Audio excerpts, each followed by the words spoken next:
Ignacio Millán Maldonado.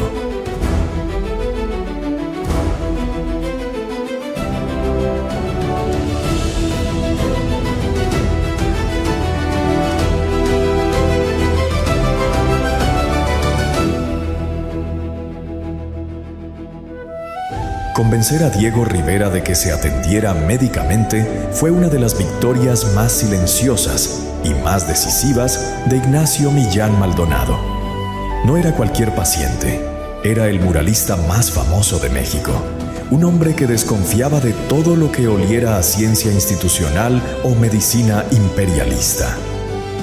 Millán logró lo que parecía imposible: que Diego se sometiera a estudios oncológicos en la Unión Soviética, donde la radioterapia con bomba de cobalto era frontera de la ciencia.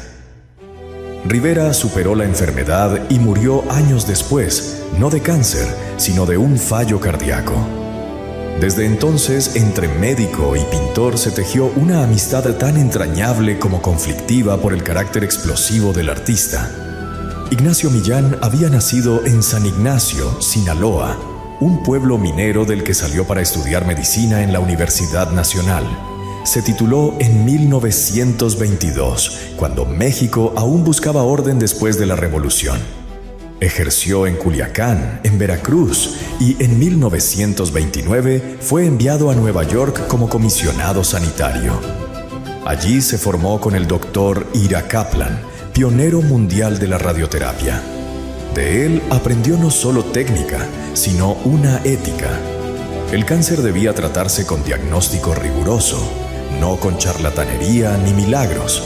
En los años 30, Millán se convirtió en uno de los primeros médicos en organizar y ampliar los servicios médicos para aplicar radiaciones en pacientes en México. Fundó el Servicio de Cáncer del Hospital General, creó la Unidad de Cancerología y llevó la oncología a la práctica clínica nacional. Simpatizante del Partido Comunista, se movía entre científicos, poetas y artistas. Fue amigo de Jaime Torres Bodet, José Gorostiza, Salvador Novo y, por supuesto, de Diego Rivera y Frida Kahlo.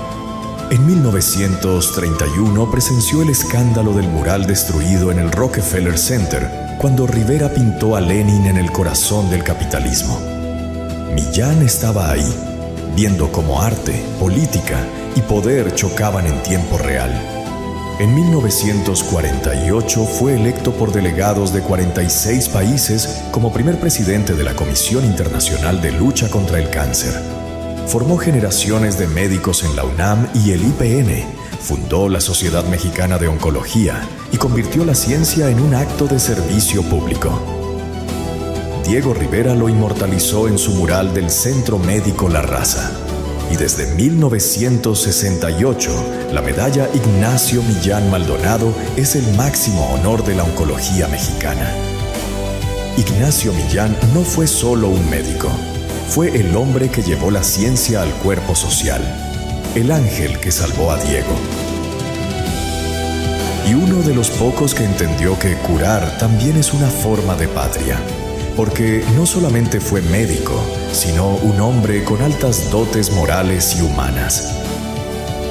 El doctor Ignacio Millán Maldonado, hombre de ciencia y parte fundamental en la historia de Sinaloa.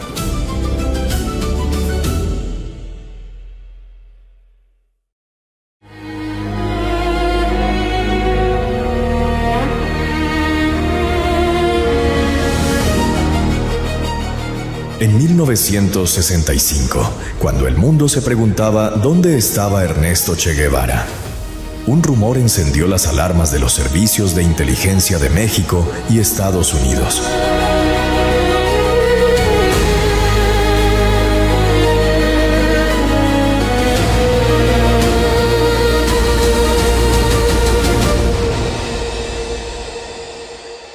Se decía que el guerrillero argentino había llegado de incógnito a la Ciudad de México y que había sido internado en un hospital psiquiátrico. La Dirección Federal de Seguridad puso en marcha una investigación discreta.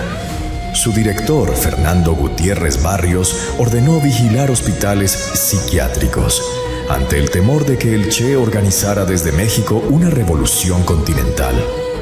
Los informes apuntaron al sanatorio Floresta de Tlalpan. En el centro del rumor apareció un nombre, el del médico sinaloense Alfonso Millán Maldonado, director del sanatorio y simpatizante del comunismo. Nunca se encontró prueba alguna. El Che estaba en África, pero Millán quedó registrado para siempre como un hombre bajo sospecha.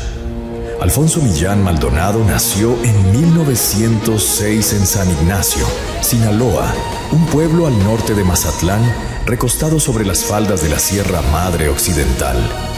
Hijo de una familia liberal, aprendió que la educación era el único legado verdadero. Se formó en la Ciudad de México y más tarde viajó a París, donde se especializó en psiquiatría forense y medicina legal. Fue discípulo de Erich Fromm y entendió que la enfermedad mental no podía separarse del contexto social. Dirigió el Manicomio General La Castañeda, impulsó el primer programa de especialización en psiquiatría en la UNAM y presidió la Federación Mundial de la Salud Mental. Representó a México en los grandes congresos internacionales del pensamiento psiquiátrico del siglo XX. Nunca ocultó a ningún guerrillero, pero su pensamiento crítico y sus convicciones bastaron para que el poder lo vigilara. Así se escribe muchas veces la historia de los hombres incómodos. Murió en 1975. Hoy su nombre vive en la Facultad de Medicina de la UNAM y en la historia de la psiquiatría mexicana. Alfonso Millán Maldonado, del modesto poblado de San Ignacio al mundo.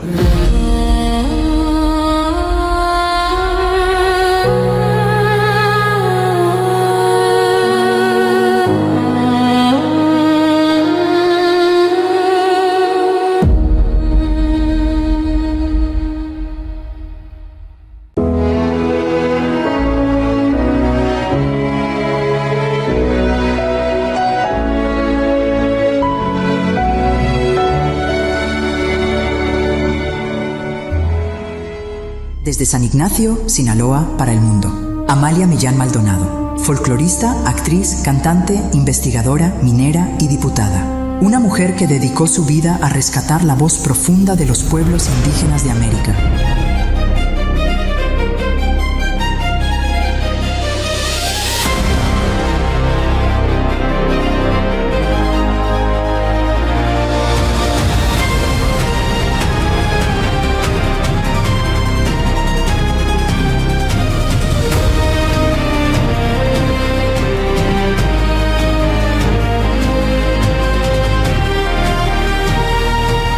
A ella la historia la recuerda como la Alondra del Trópico.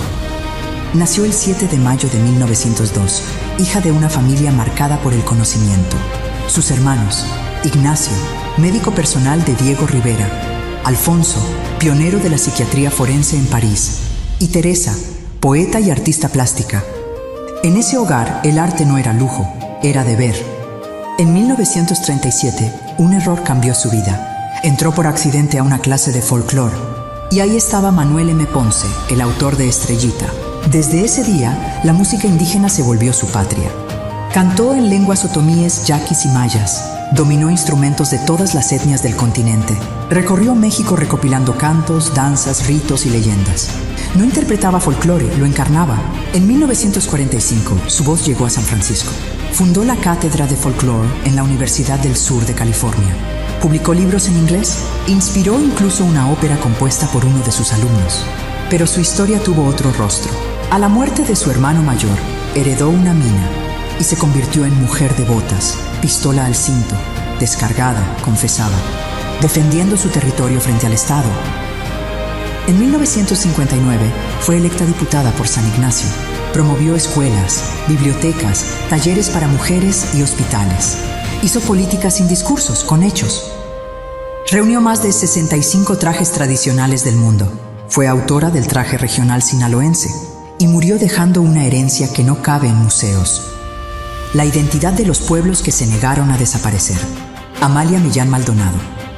La Alondra del Trópico. Voz eterna de nuestra patria íntima.